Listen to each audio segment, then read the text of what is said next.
Dear students, अगर आप confuse हैं may have, might have, must have, would have, may have been, might have been, must have been, would have been के uses को लेकर, then trust me, इस 20 minutes के video को देखने के बाद में आपको लाइफ में कभी कंफ्यूजन नहीं होने वाला। एक ऐसी शानदार ट्रिक की मदद से इनके सारे यूजेस में आपको विद एग्जांपल एक्सप्लेन करने वाला हूं और सारे के सारे कॉन्सेप्ट के एक नहीं 10-10 एग्जांपल देने वाला हूं। वीडियो थोड़ा सा लेंदी होगा but I guarantee with in this 20 minutes आपको अपनी लाइफ में कभी इन टॉपिक्स को लेकर कंफ्यूजन नहीं होगा। तो तैयार हो जाओ और अपने ब्रेन को कर लो प्रिपेयर्ड, क्योंकि सिखाने वाला हूं कुछ ऐसा concept that you have never learn before. तो चलिए हम लोग मजे के साथ आज सेशन को स्टार्ट करते हैं, लेकिन उससे पहले कुछ कंडीशंस बता दूं। पहली कंडीशन में आप देख सकते हैं कि यहां पर मे हैव के साथ ऑब्जेक्ट लगा है, माइट हैव के साथ ऑब्जेक्ट है, मस्ट हैव के साथ ऑब्जेक्ट है, वुड हैव के साथ ऑब्जेक्ट है और विल हैव के साथ ऑब्जेक्ट है।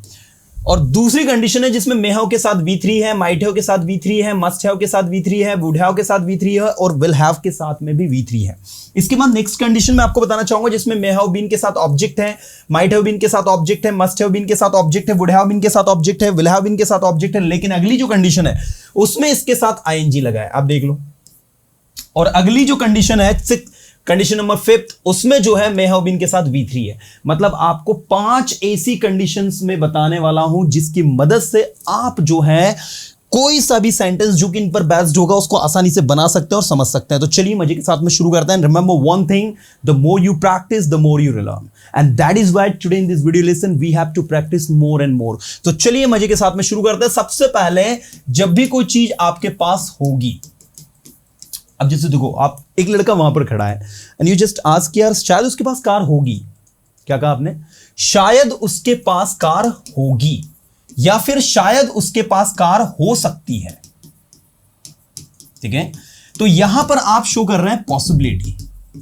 तो जब भी किसी सेंटेंस में आप पॉसिबिलिटी को शो अप करते हैं तो स्टूडेंट याद रखिएगा वहां आपको मे हैव का उपयोग करना है। आप इसकी इंग्लिश बनाओगे तो आप कहोगे he may have a car.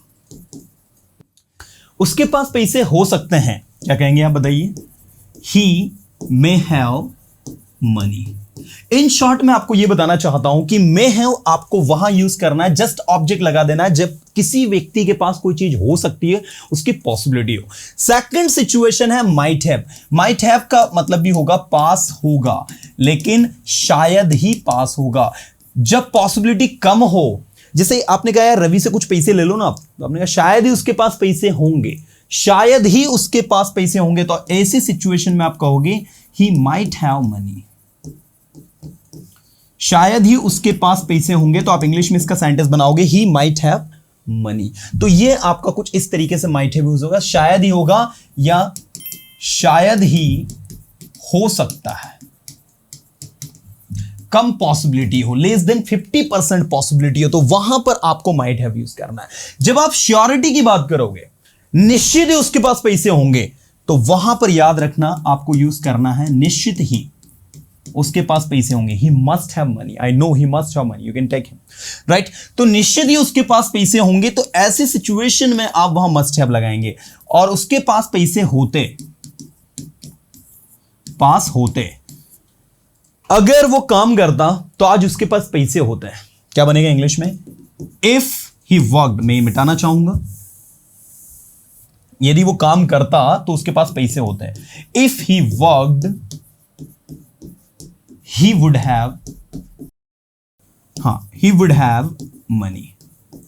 आप देख सकते हैं स्टूडेंट, मैंने लिखा है ही वुड हैव मनी, मतलब उसके पास पैसे होते। तो ये जो काल्पनिक सेंटेंसेस होते हैं ना, जिसमें कि कोई चीज होती था नहीं, एक कंडीशनल सेंटेंस है, उसमें हमने वुड हैव को यूज किया। अगर वो मेहनत करता तो आज उसके पास सब कुछ होता। If he worked hard he would have everything today, he would have everything today. तो 2-3-4 बार बोलोगे वैसे याद हो जाएगा यार। सारी चीजें मैंने कहना बहुत आसान है। और ये जो है पास होगा, ये तो फ्यूचर के लिए यूज होता है। जब मैंने कहा आज मेहनत करो कल आपके पास सब कुछ होगा। Work hard today tomorrow you will have everything. Work hard today tomorrow you will have everything.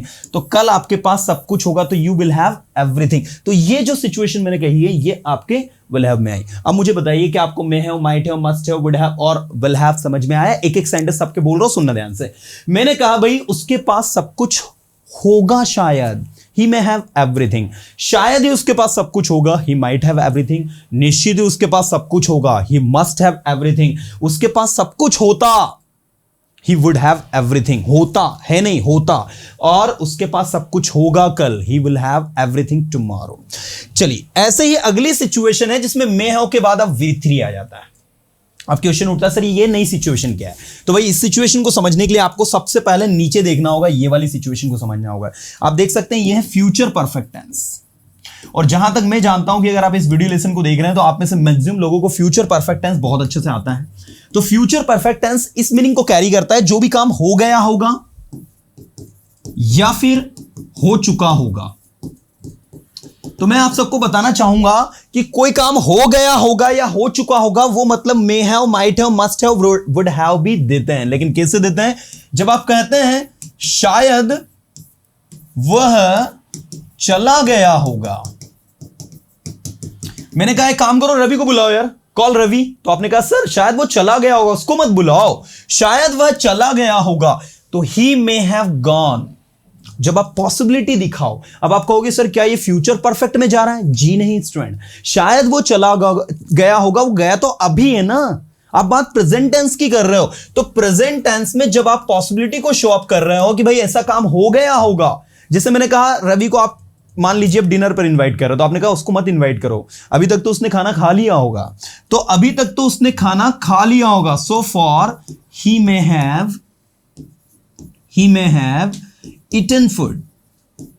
ये कुछ इस तरीके से आपका बनेगा, so for he may have eaten food, या फिर आप चाहे तो इस सो फॉर को लास्ट में लगा सकते हैं, he may have eaten food so far, अभी तक तो उसने खाना खा लिया होगा। तो ये जो सिचुएशन है कुछ इस तरीके से आपकी बनती है।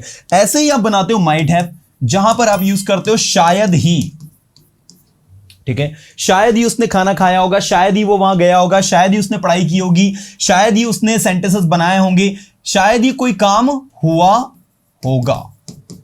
तो ऐसी सिचुएशन के लिए आपको माइट हैव लगाना। कम पॉसिबिलिटी बताओ आप, जस्ट शायद ही आपने खाना खाया होगा, you might have eaten food, शायद ही ये टॉपिक आपको समझ में आया होगा, you might have understood this topic, और निश्चित ही आपको ये टॉपिक समझ में आ गया होगा, you must have understood this topic, निश्चित ही आपने सेंटेंसेस बना लिए होंगे, you must have made sentences, निश्चित ही इंडिया मैच जीत गया होगा, India must have won the match. तो इस तरीके से जब भी कोई काम हो गया होगा उसके लिए आपको यूज करना होता है मस्ट हैव। इसके बाद नेक्स्ट है वुड हैव, किया होता। यदि तुमने पढ़ाई की होती तो तुम पास हो गए होते, कोई भी काम हो गया होता पास्ट में, ठीक है, तो ऐसे सिचुएशन में वुड हैव लगता है। If you had studied you would have passed, अगर आपने मुझे सुना होता तो आपको समझ में आता है। If you had listen me you would have understood, तो आपको समझ में आ जाता है या आपको समझ में आ गया होता, ये नोट कर लीजिएगा,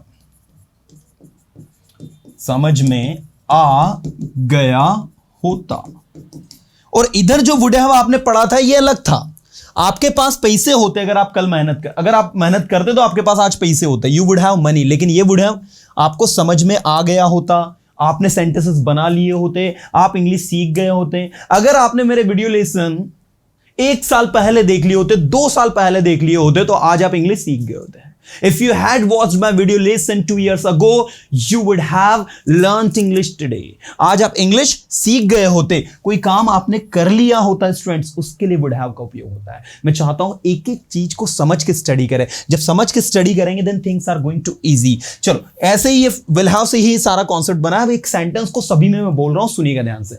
मैंने कहा शायद वह कॉलेज चला गया होगा, he may have gone to college, शायद ही वो कॉलेज गया होगा, he might have gone to college, निश्चित ही वो कॉलेज चला गया होगा, उसको कॉल मत करो, he must have gone to college, don't call him, वो कॉलेज चला गया होता, he would have gone to college, अभी तक तो कॉलेज चला गया होता अगर आप उसको पैसे दे देते तो। if you had given money he would have gone to college so far, you know, तो इस तरीके से would have का यूज आपका होता है, इसको दिमाग में फिट कर लेना। Again I am speaking this sentence, if you had given him money, अगर आप उसको पैसे दे देते, he would have gone to college so far, तो वो अभी तक कॉलेज चला गया होता। Just try to speak this sentence in your spoken English. और वह कॉलेज जा चुका होगा या चला गया होगा कल तक, he will have gone to college by tomorrow. Means when you talk in future, then you have to use this particular concept. So all the things are very easy, dear students. चलो आगे ले चलता हूं. The next we have may have been, might have been, must have been, would have been and will have been. तो भाई देखो, सबसे पहले जो चीज आपको अपने दिमाग में लर्न करनी वो ये कि may have been plus object. अब इसका उपयोग कैसे करते हैं हम लोग? मैंने कहा शायद वह सुबह से ही बिजी होगा. मान लीजिए एक व्यक्ति वहां बैठा हुआ है. मैंने कहा वो कब से बिजी है, तो आपने कहा शायद वो सुबह से बिजी होगा. यार मुझे पक्का पता नहीं है, शायद वो सुबह से ही बिजी होगा. तो अब देखो यहां पर आप इंग्लिश में कहोगे he may have been busy since morning. अब आप कहोगे सर मैं ये भी तो कह सकता हूं he is busy since morning या he may be busy since morning. क्या मैं ऐसा बोल सकता हूं? जी नहीं स्टूडेंट, आप सबको मैं बताना चाहूंगा जब आप उसमें समय लगा देते हो तो आपको is am are may be नहीं लगाना होता, आपको मे हैव बीन लगाना होता है. तो जब आप कहते हो कि वह बिजी होगा सुबह से, वह बिजी होगा, तो आप क्या कहोगे? He may be busy. क्या कहोगे? He may be busy. लेकिन जब आप कहोगे शायद वो सुबह से बिजी होगा, तो अब आप कहोगे he may have been busy since morning. भाई बहुत प्यारे प्यारे कॉन्सेप्ट है ये. इनको है ना ऐसे लर्न करना टेक्निक के थ्रू कि कभी नहीं लाइफ में भूलो. एक बार फिर से समझा तो ध्यान देना.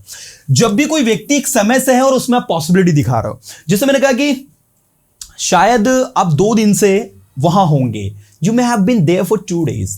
शायद आप इस क्लास में 2 दिन से होंगे, you may have been in this class for 2 days. शायद आप इंदौर में 2 महीने से होंगे, you may have been in Indore for 2 months. तो ऐसी सिचुएशन में आपको मे हैव बीन लगाना है. बट अगर मैं कहूं शायद ही आप 2 महीने से इंदौर में होंगे, you might have been in Indore for 2 months. शायद ही वह 2 साल से यहां होगा, he might have been here for 2 years.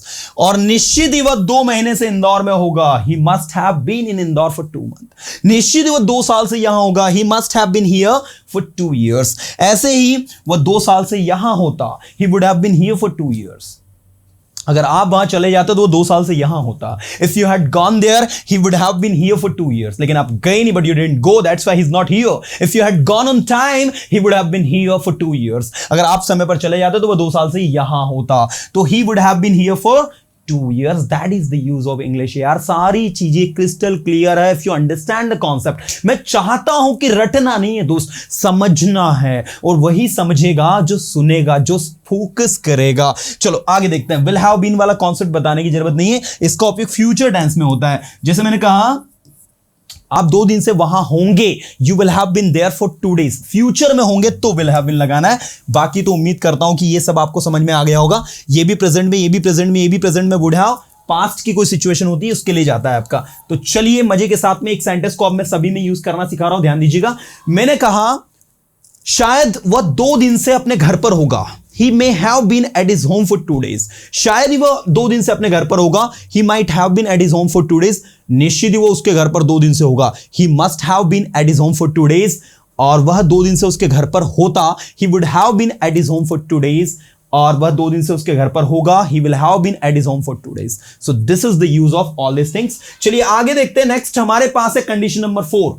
भाई इस कंडीशन में क्या है, आप देख सकते हैं मे हैव बीन के साथ आईएनजी लगा है. यहां पर मे हैव बीन के साथ में आपको डायरेक्ट ऑब्जेक्ट था, यहां पर मे हैव बीन के साथ में आपको आईएनजी लगा दिया गया. अब ये नई सिचुएशन क्या आ गई, तो आपको मैं बताना चाहूंगा कि अगर आपने फ्यूचर परफेक्ट कॉन्टिन्यूअस टेंस पढ़ा है तो ये समझना आपके लिए यूं बहुत ही ज्यादा आसान हो जाएगा. देखो कैसे हो जाएगा. आप फ्यूचर परफेक्ट कॉन्टिन्यूअस टेंस में क्या कहते हैं, वह 2 दिन से स्कूल जा रहा होगा. In future you are talking about, so he will have been going to school for 2 days. से रहा होगा, कोई व्यक्ति फ्यूचर में कोई काम कर रहा होगा एक समय से, उसके लिए आप ये लगाते हो.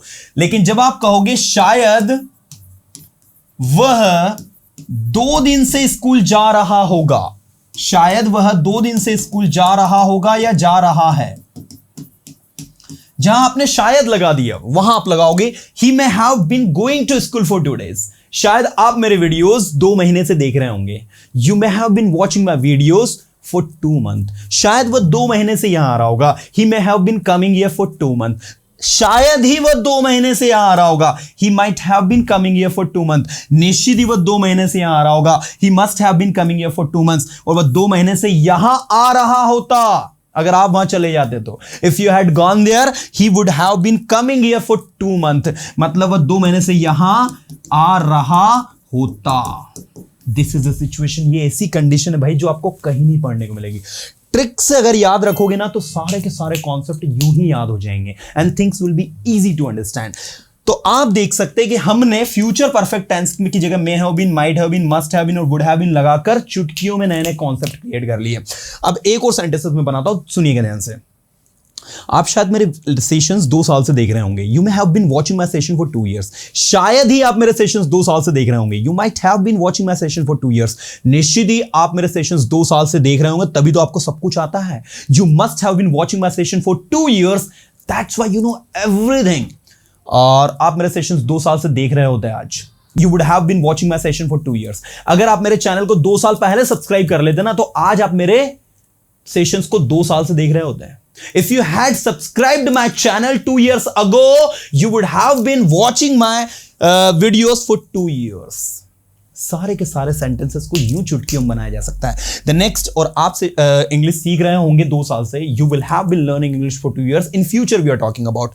और ऐसे ही आखिरी का जो आपकी कंडीशन है वो भी आपको बहुत ही आसानी से समझ में आ जाएगी अगर आप इसको समझ के पढ़ोगे तो। आप देख सकते हैं सब में आगे ऑब्जेक्ट लगा हुआ है, साथ में मे हैव बीन के बाद अभी उधर हमने क्या पढ़ा था, आईएनजी, लेकिन यहां पर आप देख सकते हैं V3, क्योंकि ये पेसिव वॉइस की सिचुएशन है स्टूडेंट। आप सबको बताना चाहूंगा, पेसिव वॉइस में आप सबको पता है क्या हो जाता है, ऑब्जेक्ट उठकर आगे आ जाता है। तो मैंने कहा भाई कि जब भी कोई काम जो है, देखिएगा समझिएगा, उसको समझने के लिए आप ऐसा करें, ये वाले कॉन्सेप्ट को समझिए आप। मैंने कहा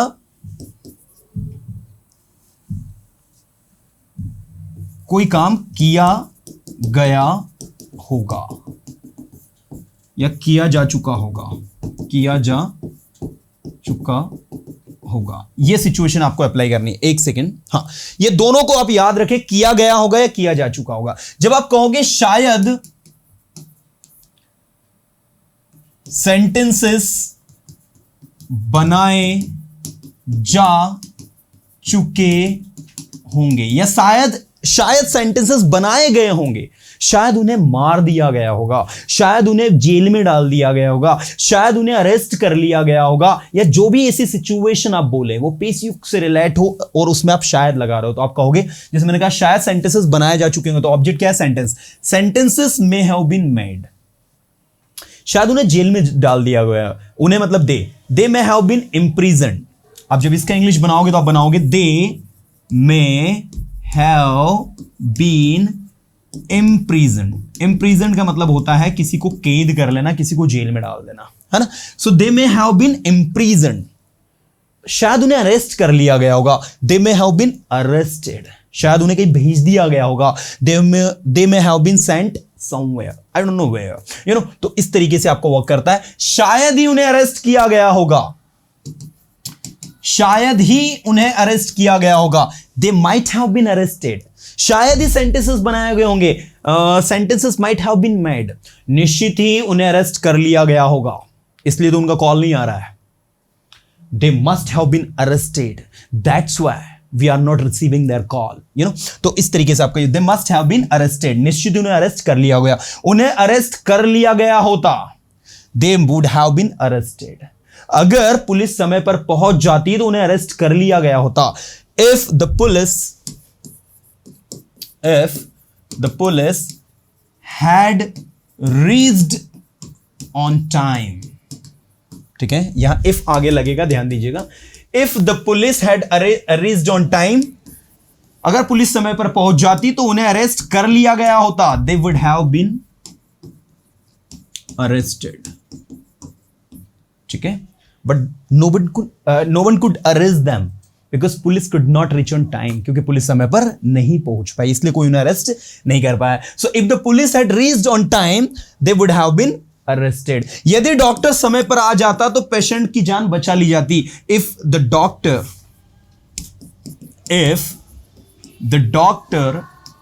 had come on time, the life of the patient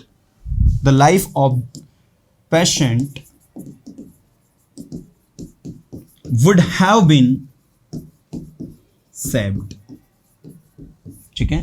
If the doctor had come on time, the life of the patient would have been saved। अगर डॉक्टर समय पर आ जाता ना भाई तो पेशेंट की जो लाइफ है वो बचा ली जाती है। So this is the situation and let me tell you कि इनका उपयोग बहुत ज्यादा बोलचाल में होता है, but the thing is that we don't know how to use that. And that is why we guys are confused. And let me tell you, if you're practicing them, if you're making more and more sentences, then trust me, you guys can use it in your spoken English. So from today onwards, you have to start practicing and you have to prove yourself that all these things can be used in spoken English if you guys try to use it. So उम्मीद करता हूं कि ये जो concept है जिसमें 5 condition मैंने different अलग अलग आपको एक्सप्लेन करी है, आपको समझ में आई होगी. अगर आई है तो कमेंट में लिखो yes sir I have understood everything. आपके कमेंट को मैं लाइक करूंगा और देखूंगा कितने लोग ये लिखते हैं कि yes sir I have understood everything. So मिलता हूं मैं कमेंट बॉक्स में, आपको देखते कितने लोग कमेंट करते हैं. चलिए student, thank you so much to watch this video till end. मिलूंगा नेक्स्ट वीडियो में कुछ अच्छे कंटेंट के साथ में. Till then tata bye, have a good day.